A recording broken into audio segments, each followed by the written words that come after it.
Officially welcome to the MER Volume 24 launch reading, Part 2. And we have some very wonderful readers for you all tonight. And thanks to all of you who have come to listen to our great readers. The reading is going to be co-hosted by Cindy Veach, our poetry editor, and Carla Panciera, our poetry assistant editor. Also present is our book reviews co-editor, Melissa Higley. And some of our book reviewers are here too, I believe. And I am very grateful for your work. So I think without any further ado, we're going to take it away with Cindy and Carla. Hey, thank you, Marjorie, and thank you to everyone who's here and contributed to this this issue. And I do, before we start, want to acknowledge Jennifer Martelli, Jen, and how much we miss her. We edited 8 issues together, including this one. So I think of her with every poem, recalling our conversations about each one. So it's a lovely memory. I also want to welcome Carla, and I am thrilled that she could join the editorial team. She was a friend of Jen, and she brings her own editorial brilliance to MER.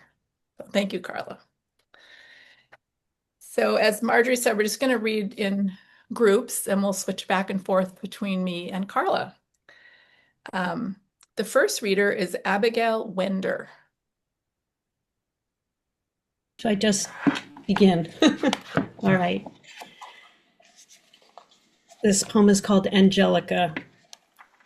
Answered to Geika or mom, disliked mother, never responded to Angie. Breakfast happened in bed on a tray, Earl Grey tea, bread, jam, and butter. If I'd known I'd be dying, she'd said, I wouldn't have given up cigarettes. By noon, she was usually dressed, even before she was ill, before the tumor became eloquent. She didn't believe men and women could be friends. After my brother died, often she sat in St. Peter's Chapel and spoke to God. The weird thing was, she didn't believe in God. She blamed him for Hitler and the Holocaust. The neurologist spoke to me alone in his office after her last MRI. Although my mother was not Jewish, all her lovers, including my father, were Jewish. In 1939, when my mother was 14, her family escaped Köln. As a child, I knew more than I wanted to about her love life. A stranger whispered to her in her wheelchair. Later she said, I never thought I'd hear that again from a man. I miss her now. In the afternoon, she cared for her dozens of orchids or volunteered at NYU's greenhouse. She said she was tired of sick people. Evenings, she liked theater, music, but her last years were very quiet. If she drank too much, she would telephone and read me the riot act. To make up, she'd bring me a pot of homemade chicken soup. A threat, a treat, a threat. A treat, a threat, a teat. I've read that we all want to be loved unconditionally. Nights I dream she sits on my bed. I hold her hand, almost hear her voice. I couldn't get enough of her, almost insatiable, always wanting.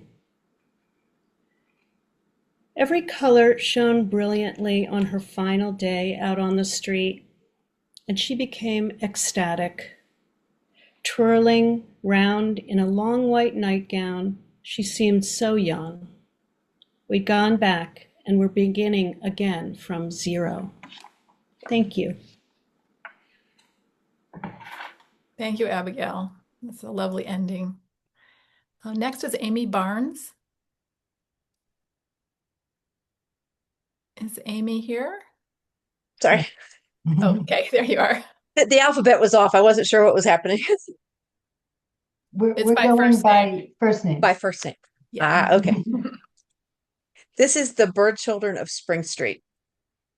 One November morning, we found a wet-headed bird child shivering spindly-legged in the spare bedroom, dressed in one of our lost daughter's dresses, loose-limbed and groggy. Where did you come from? I asked. I am from where the others live, she said. My name is Hannah. I asked no further questions, instead drying and combing her hair feathers. I found her a too big sweater and gloves, an extra waffle, and an ironic down comforter.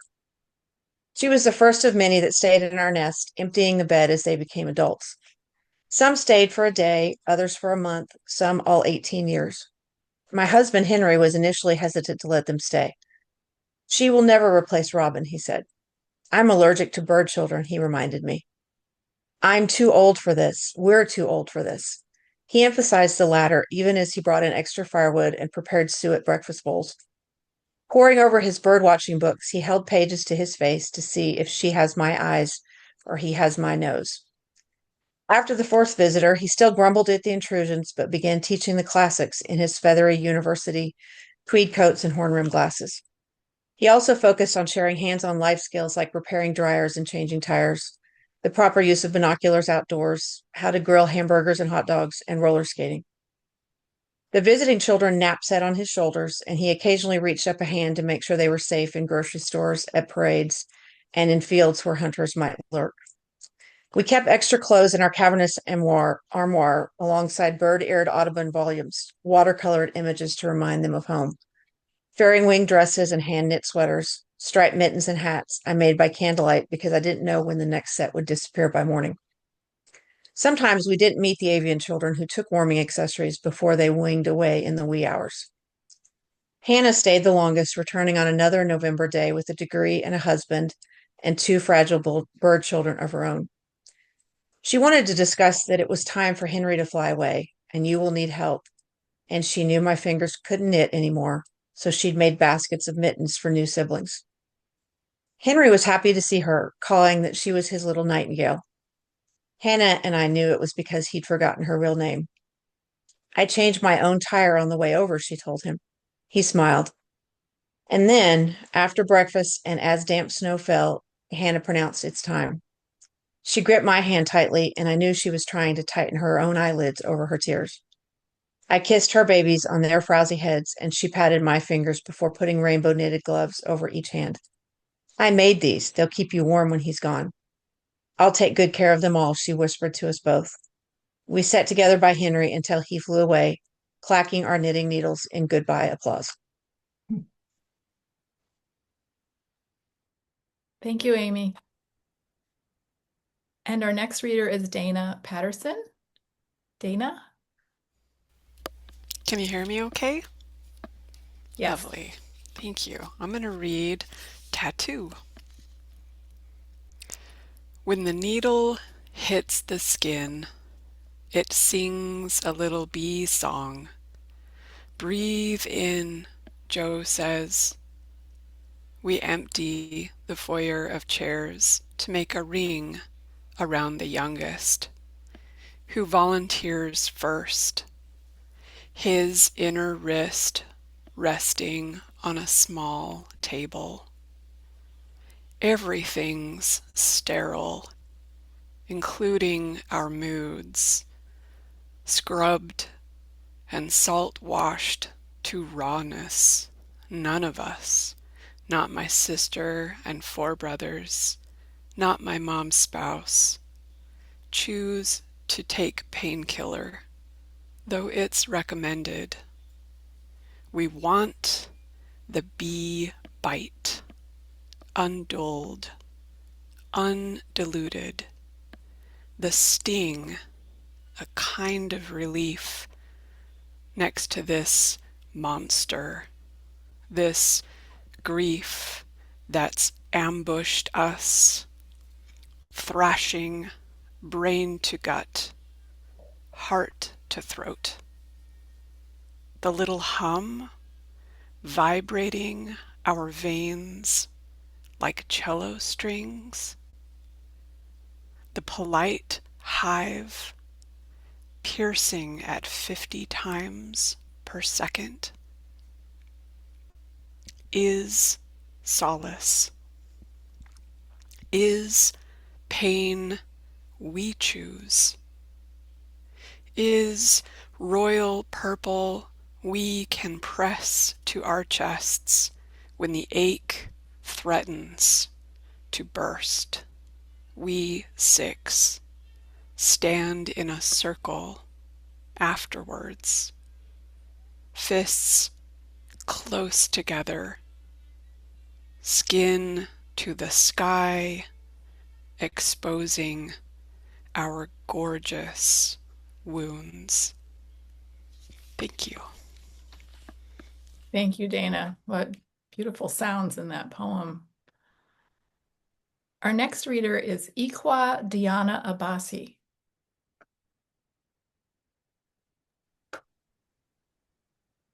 Thank you. I'll be reading Childbirth: A Spider's Web. Pregnant at 38, I refused to explain or respond to needless questions. How juvenile would it be to tell anyone I'd had unprotected sex, or that the plan B did not work? 2 midwives said I was as good as a primate, each one trying to keep their face inscrutable when they spoke. But I knew what they left unsaid. I was not a primate gravida, but it had been over a decade since my body last carried another. They had their doubts. However, I trusted that the universe, my body, the doctors and nurses would do their best and be enough. When I decided to do this journey, whether Sam wanted to or not, it was with a joy and acceptance that lightened the weight of the distance growing between us. Sam would later return to my life, but undeterred, had taken assured steps week after week, blooming and filling out with each tender thread my body wove through and around the child's growing body. The universe was also building this network of connecting bridges between host and guest until that moment mid-term when I felt my guest take over the body and mark its new territory with the first kick. But how could I not cherish this guest that Sam and I jointly invited? Did I not call out to him from across the gossamer-like veil that separates here and yonder? Copulation was procreation as pleasure was request, and his response was swift. I imagined that there had been several souls awaiting incarnation, and the positive outcome of me and Sam's intense calls drew them closer until this one lucky champ jumped in and claimed the spot. And if this beautiful spirit chose me at that auspicious time, why would I not love and nurse this baby? Way before his arrival at 42 weeks, I sensed this baby whisper his name from across the webbing that was continually being spun between us both. Mfona Basieke, God's grace is enough. The name was promise and fulfillment. I sometimes wondered what particular threads drew him to me. Had he aimed and jumped into the first available miscalculation? Or had his soul been waiting behind those gossamer veils for a long time, sitting out my 12 fallow years, waiting for a man to make this journey possible? If the latter, why? What made those spidery, wispy webs between us so taut that he stuck to me despite the morning after pill? In the beginning, I had wished that I could undo the deed, like one would wish to gather the pieces of a broken calabash whole. I blamed myself, chastised my careless passion. But how does one unboil an egg after it has experienced prolonged scalding? After the blame came acceptance. I ignored what people would say, held my head high, and stood in humble duty as the vessel for and faithful nurturer of this special guest. In those months, I visualized welcoming a spirit who is sweetness and peace personified. I looked forward to motherhood once more, reminding myself that I had deserved to have the company of another child several years after being estranged from my first two, who were taken away at puberty and were now becoming adults. I settled into this calling as priestess in obeisance, a loving guardian all through the journey. I allowed the threads of our lives to continue their weaving, assured the final tapestry would be beautiful. Once, I wondered if the taut threads between me and my new guest could have been spun by Anansi, the spider god, trickster, master of wit and guile, proud promoter of brains over brawn. But I know that the threads which brought us together had no iota of cunning in them. DianaAbasi is guileless, all light and sparkle, his smile a joyful glow bursting free from his eyes before curving his lips softly. Unprovoked, my son's radiance spread like sunlight, chasing storm clouds. He arrested male and female alike. That morning, once he woke and connected eyes with me, he smiled and giggled as usual, and my day went smoothly till he slept and left. Hours later in hospital, I held his body close and thanked him for coming to me. I hearkened to the small voice that asked to prepare for a funeral, then sent him forth with prayers and a peace that left me anxious, empty, then depressed within 2 weeks. I'll stop there. Thank you, Iquo, for sharing that with us. Thank you. Our next reader is Jennifer Jean. Thank you. This poem that I'll be reading is from the issue, and it's also in my next book, The Pacific, which will be published in fall 2027 by Tupelo. It's a narrative about an institutionalized mother whose children are in foster care, and it starts with an epigraph from Ruhan Gi's Karachi. The mental institution touches its uncombed hair. Burnout Beach, California. They confiscate her sunglasses. She's made to see through thick specs, and she's made to see the other inpatients running from the water, men and women, as pale as she is from commitment. Bipo, schizo, barfo, she names them as they drift away.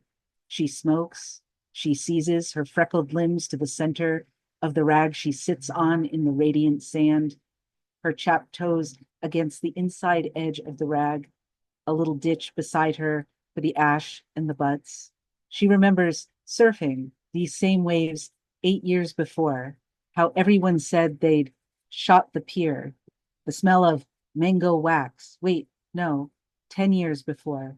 She's smaller now, has longer, blacker hair, reaching past her cutoffs. Yet, where did these clothes come from? These cigarettes? What did I do to get these? How should I smoke? Pinch the end? Use a peace sign? Half now and then later, half? A sand shower hits her calf and she looks up at a boy in green shorts chasing a ball as if it were alive. She tries to imagine her son, her daughter at the beach, but they can't be real. They aren't wearing the right clothes in the photo the doctor gave her 3 years ago or 4 years.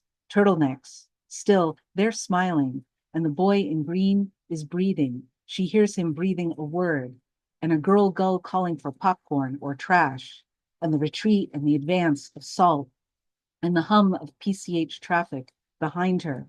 I want one now, says some echoing child to her left. This scene is so bright and boring. She tries to imagine her son, her daughter, smiling. She tosses their smiles into Pacific air, watches them fly and dip into the Pacific, then rise, both gripping a wriggling queenfish. Thank you. Thank you, Jennifer. Hello, everyone. I'm happy to be here with all of you tonight. I'm happy to be on the staff of MER and to be reading for the 25th anniversary. Congratulations to Marjorie and everyone who's been involved with the magazine. We all know in the literary world, it's no small accomplishment to get a magazine to its 25th birthday. The first reader in this group is Joanne Clark. Thank you. Harrisburg day trip. At the wheel, my nature's better angels, AWOL. Rearview mirror muggings with backseat grandchild. Side-eye glancings at shotgun riding father. A glare of 8 decades between them striking, as sometimes he'd strike the risen sun's side of my face. An edible's full spectrum of soothe is keeping them safe in my hands so far. Grip steadied on the wheel, monkey mind enough muffled from caffeine over intake. Which chemical crutches are buckling by the time we head back north to New York?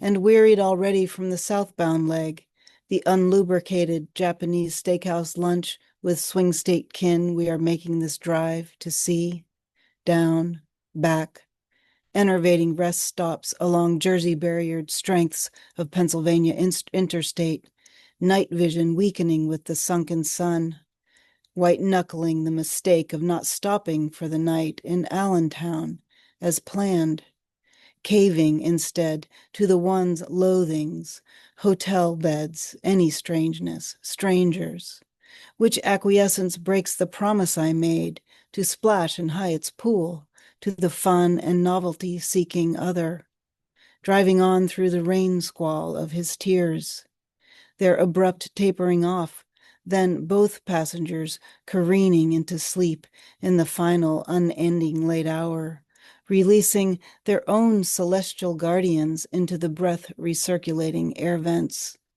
Lungs to lower belly, the child's torso lashed to the car seat he's outgrowing, head swinging on his slender neck, shoeless feet brushing the back of where his dreaming dog of a great-grandfather pants, twitches. The mounting harrow of my own fatigue as I hover us in place at the speed's posted limit, keeping us all suspended alive by the reverb of this trip's tuneless 3-part tunes, its knock-knock joke falsetto and grievance sated baritone, my eye-spying alto of forced split-focused cheer.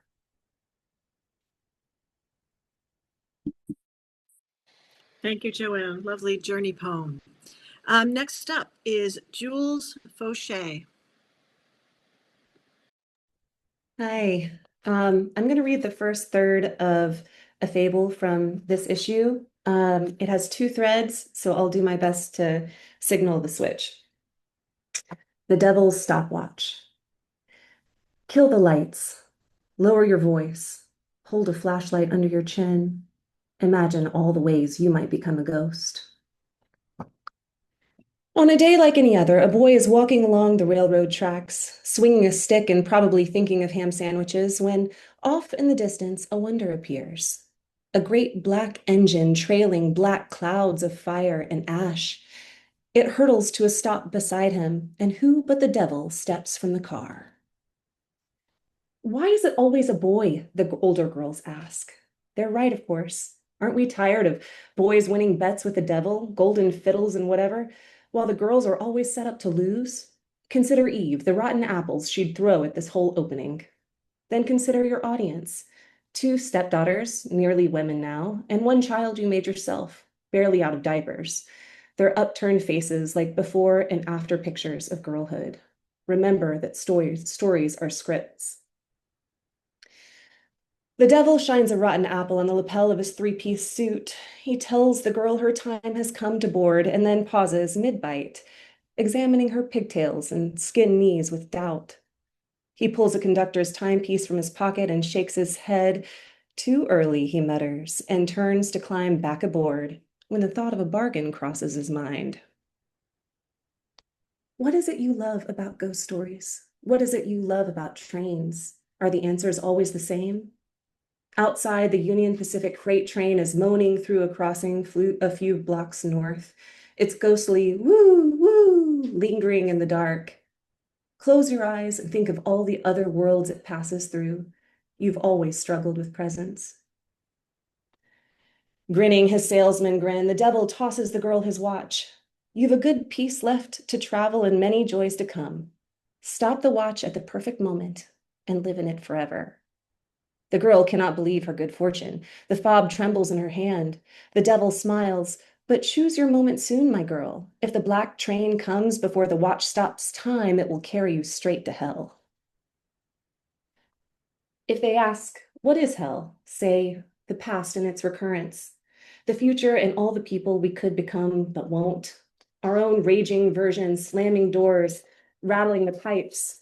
If they ask, what is heaven? Say nothing.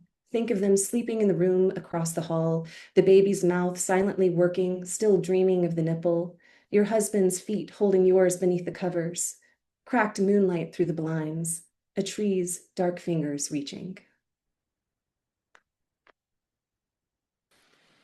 Thank you so much, Jules. Stories are scripts. Next up is Julie Kane. Thank you. My poem in the issue would take 6 minutes to read. So instead, I'm going to read a motherhood poem, a villanelle from my book, Mothers of Ireland. And it's called, I Dreamed of Being Mothered by a Cat. I dreamed of being mothered by a cat, sunk in her plush as in a feather bed. I'd never known a happiness like that. My human mother's claws would not retract. Even her language could unzip her red. I dreamed of being mothered by a cat who'd give her life to save me from attack. I sensed that fierceness in her as I fed. I'd never known a happiness like that. If there were siblings, I ignored that fact. I had her to myself, or I forget the whole time I was mothered by a cat. One dream can strike you like a thunderclap. That mother cat, more goddess than a pet. I'd never known a happiness like that. The world was pure sensation, not abstract, some realm between the living and the dead. I dreamed of being mothered by a cat, and something healed inside me after that. Thank you.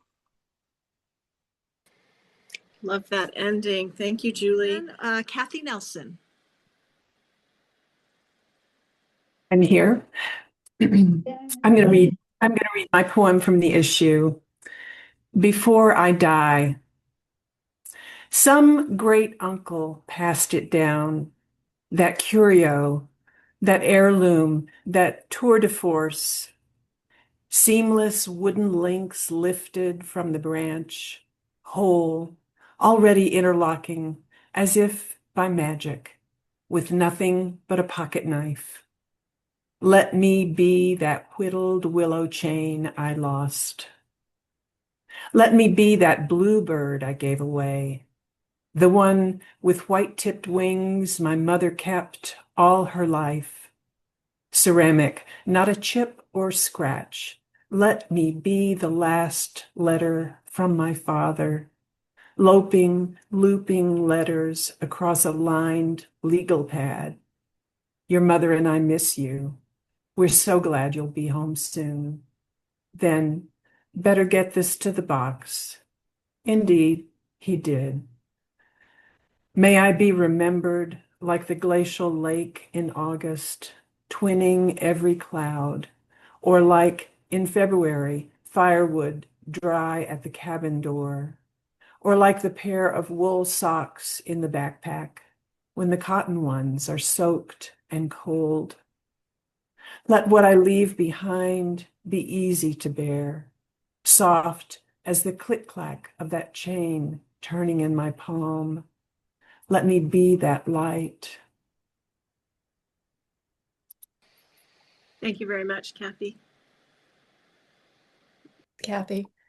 All right, our next group begins with LaToya Winslow. LaToya. Hello, my name is LaToya Winslow. You can find more about me at winslowconsultant.com. I'm going to read 12:15 to 1:35 a.m. She walked down Pointers Road. They were still finding bits of bone 2 weeks after the ashes no longer smoldered. His son kicked no more or less, and the tears that threatened were too weak to flow. The hens gathered on their porches and squawked till dusk about the state of affairs. In our little hamlet, the cops had lunch leisurely with the pride of a good job done well. I went to work at the diner on the outskirts where the truckers asked if I was doing okay.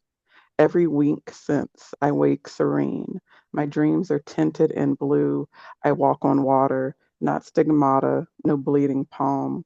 I see his embodiment, the starfish, static with beauty. Mine, the wandering child, on the shore. I pick him up, and he is soon dismembered. There is no hatred, just amazement and curiosity, wonder at his recoiling. Is it pain? And sometimes my heart beats slower at the mention of flame. Am I dreaming? The accelerant, forgotten kerosene too close. Where was I? Out for a walk. With the baby, I haven't slept well. The dark circles will fade. Yes, I was walking.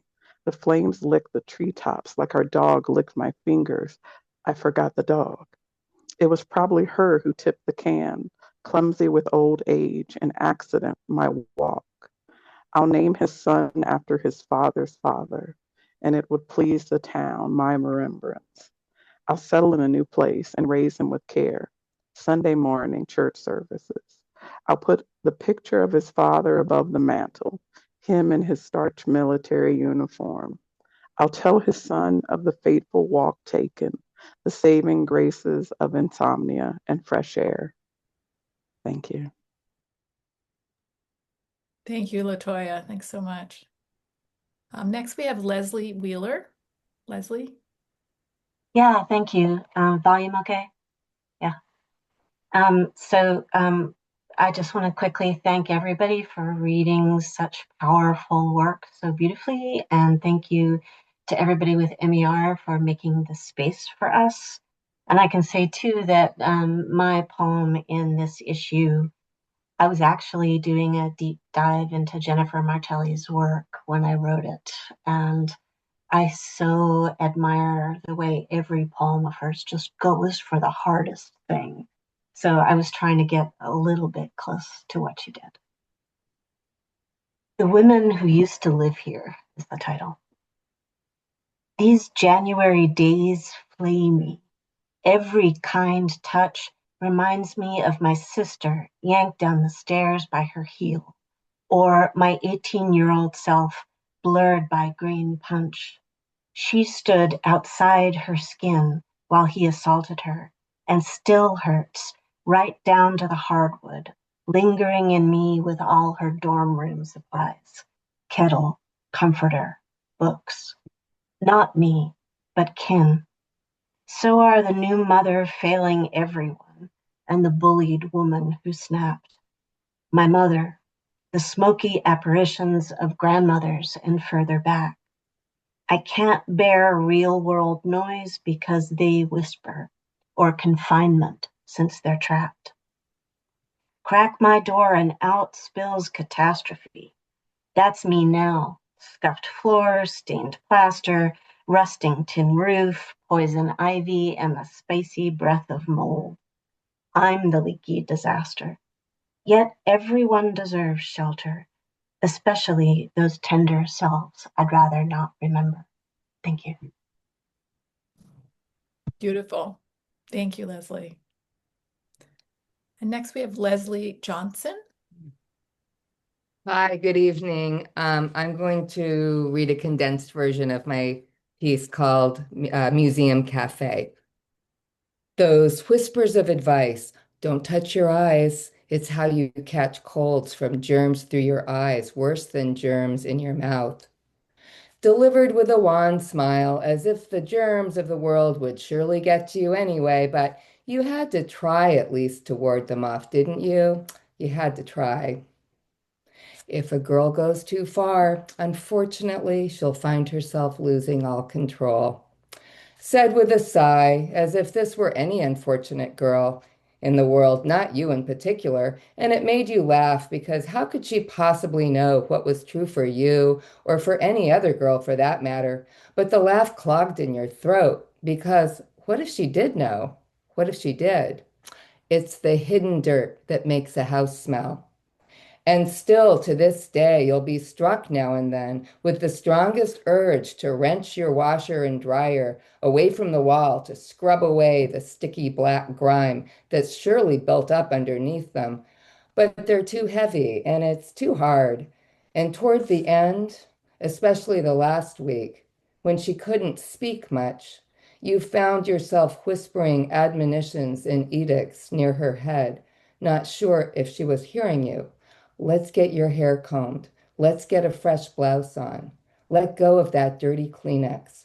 Let's put on your shoes. We can't go to lunch without your shoes. Certainly you could have. You could have wheeled her to the small, sad dining room in the hospice center in her slipper socks. You were panicking. Your voice was rising. Your voice was always too loud and brash compared to hers. And on the last day, wheeling her down the same hallway to dinner at 4:30 p.m., past the row of photographs of the residents in their youth brought in by the family members, she said, "How nice of them to hang a painting of me in this lovely museum." When you were seated with her at the table for two, you tried but couldn't bring yourself to take a taste of the gummy creamed corn chowder, watching instead as her spoonful of yellow liquid slowly made its way to her mouth, and she swallowed and smacked her lips, and you whispered, "Use your napkin." Suddenly smiling, she said, "It's always such a delight to eat in a museum cafe." You remembered this. When you travel to a new city, always go to a museum, and halfway through, sit down in the cafe and eat a little something, a nice sandwich or a pastry, have a cold drink or a cup of coffee. Take a breather and think about what you've seen so far and get your second wind. It's so enjoyable. Said with self-assurance, almost adamance, and she looked around herself then as if taking it all in for the first time, beaming. And you said, "I agree." You said, "You're right." Thanks.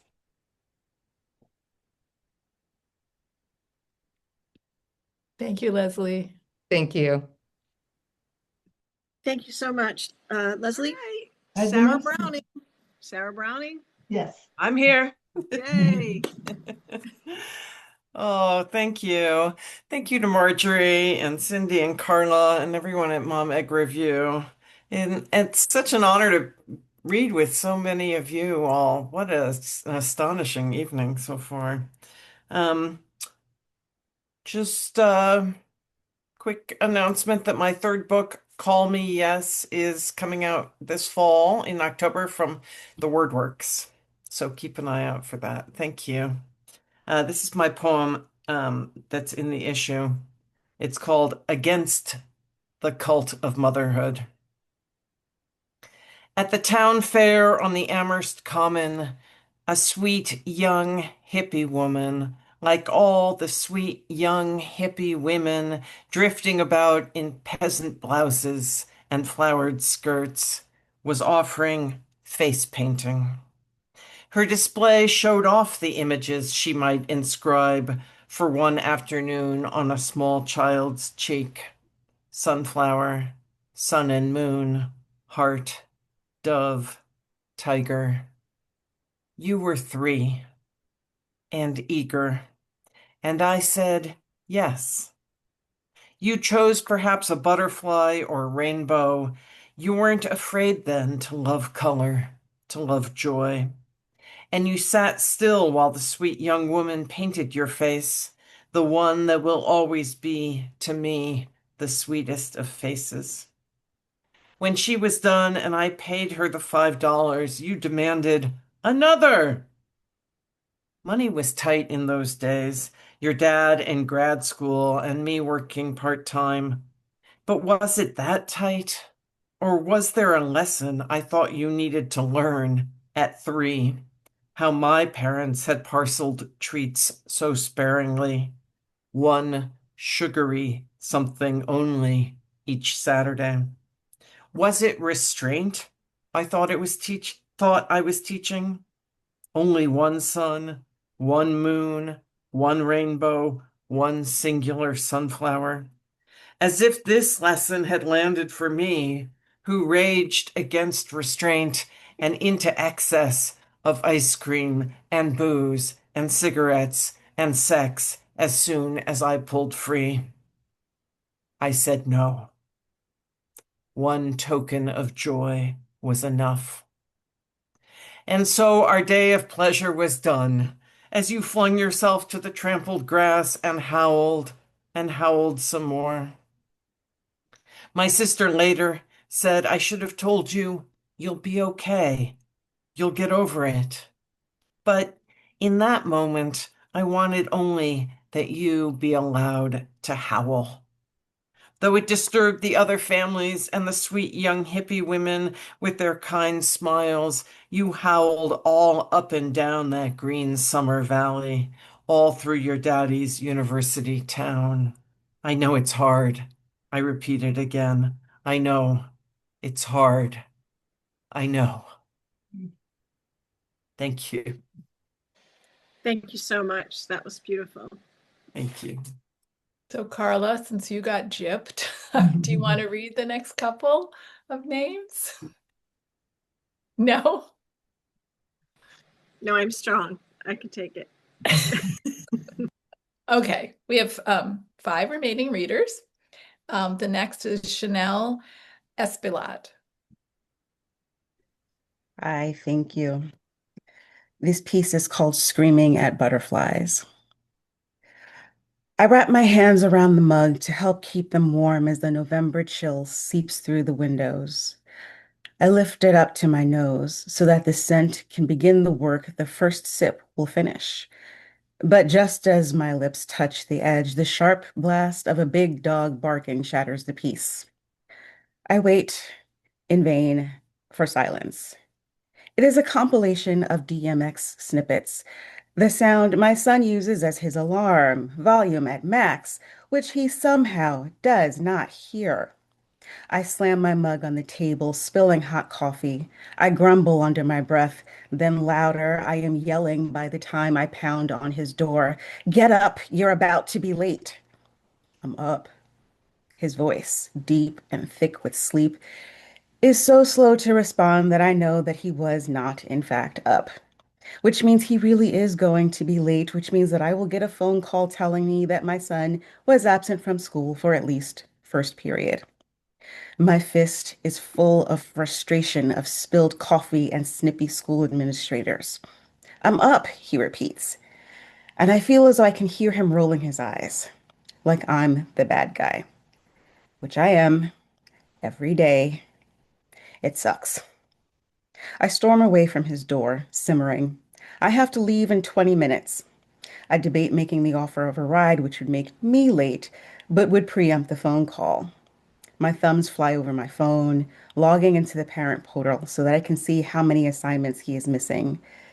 The number of red exclamation marks is a gut punch. I toss the phone and cross my arms, remembering every promise he made to stop screwing up his life. Acid resentment bubbles in my stomach and my face settles into hard, ugly lines as he shambles into the kitchen, eyes half closed, afro half smashed, future half ruined. You didn't hear that alarm? I struggle to keep from yelling, but my vocal cords are so tight with tension that I sound almost as angry as I am. He shrugs, walks through the room, opening and closing cabinet doors without extracting anything, peering into the fridge. I was about to turn it off. He cycles through again, still doesn't do anything except look. You're always about to do something, or we're gonna, but you never actually do the things. I'll stop there. Thank you, Shinelle.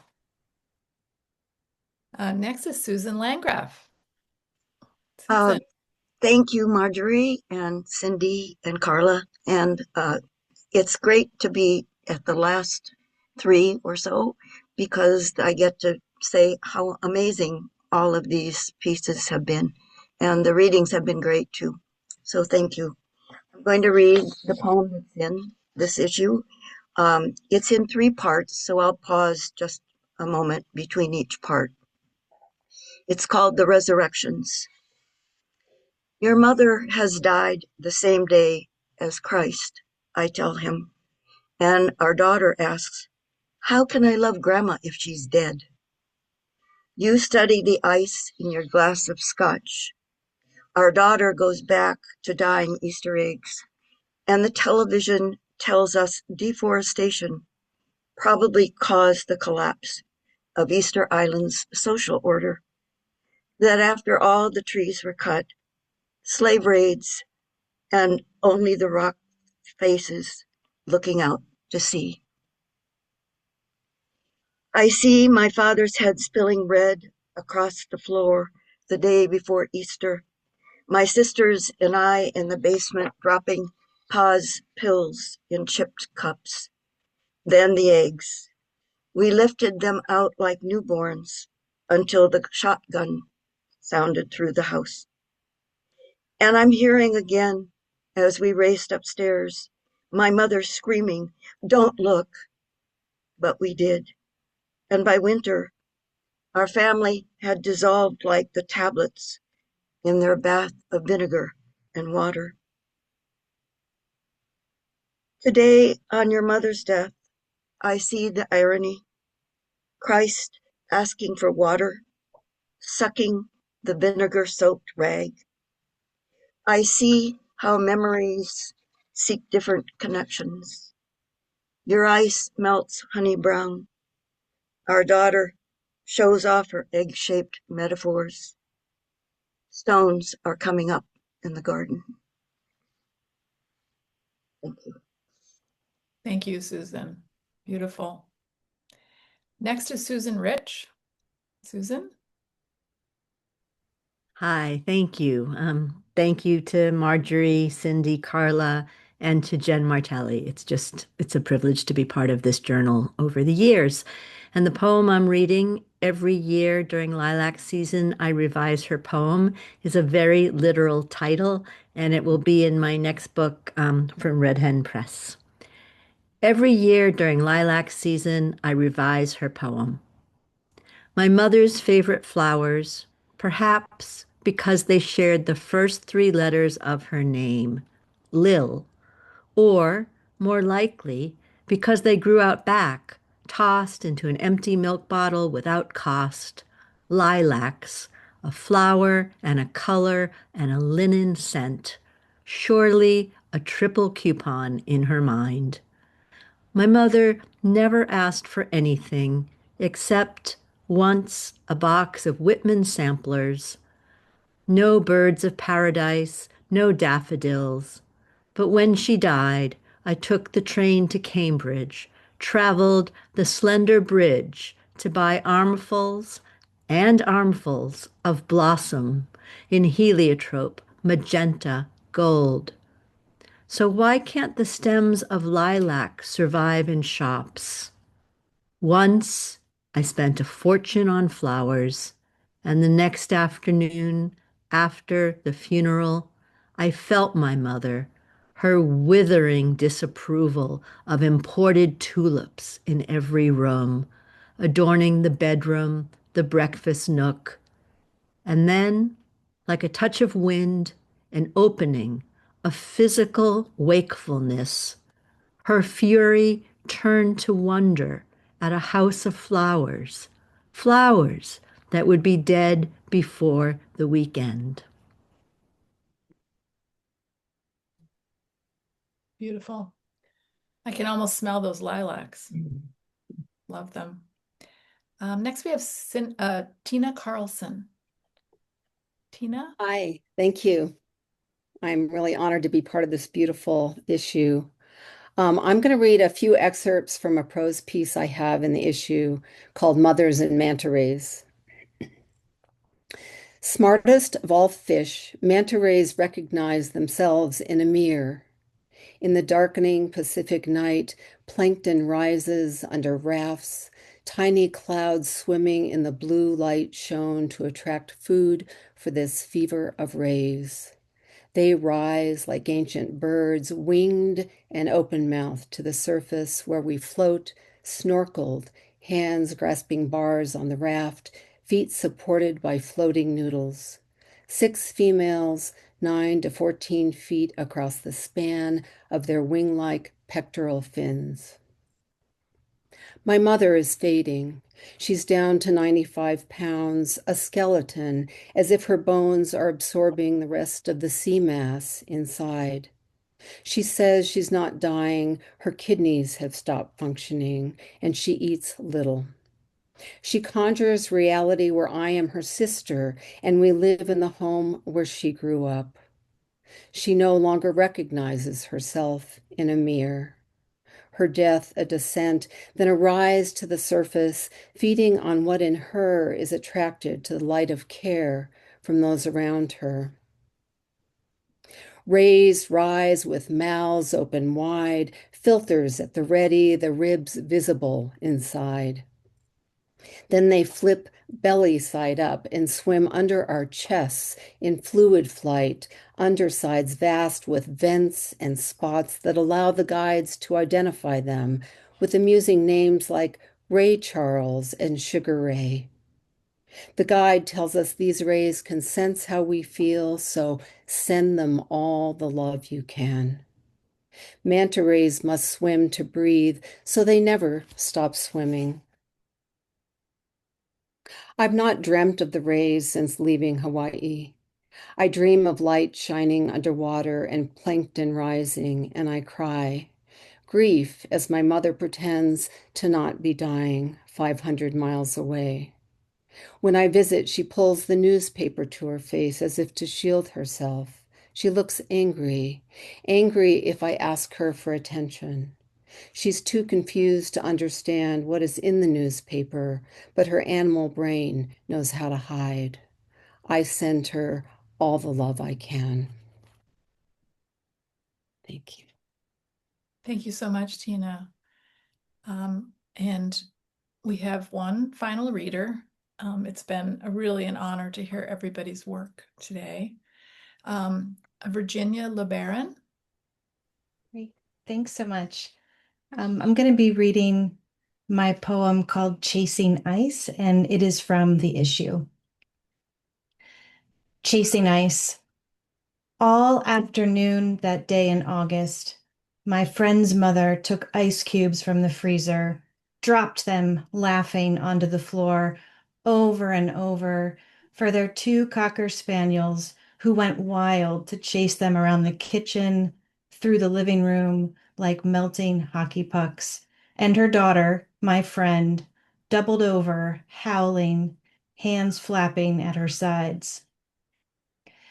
Decades later, when I gather the elongated half moons from the bin in the freezer, sticking slightly to my damp fingers, I still see that mother and the dogs and my friend, hear the laughter. How different I might be if I had known a home like that, a home where dogs chase ice and a mother drops joy with abandon. Thank you. Lovely poem. Thank you, Virginia. And Thanks. thank you, everybody. This was awesome. I'm just going to pipe in also and thank everybody for coming and for your beautiful readings. Thank you to our very attentive and lovely audience. For those who are interested in checking out more of the issue, I put the link to find out more info and purchase it in the chat. We sell a PDF copy for $5 or the beautiful print issue as well. And I want to thank Cindy and Carla for being such gracious hosts. And I really enjoyed hearing all of your words today. Thank you so much for coming and reading. And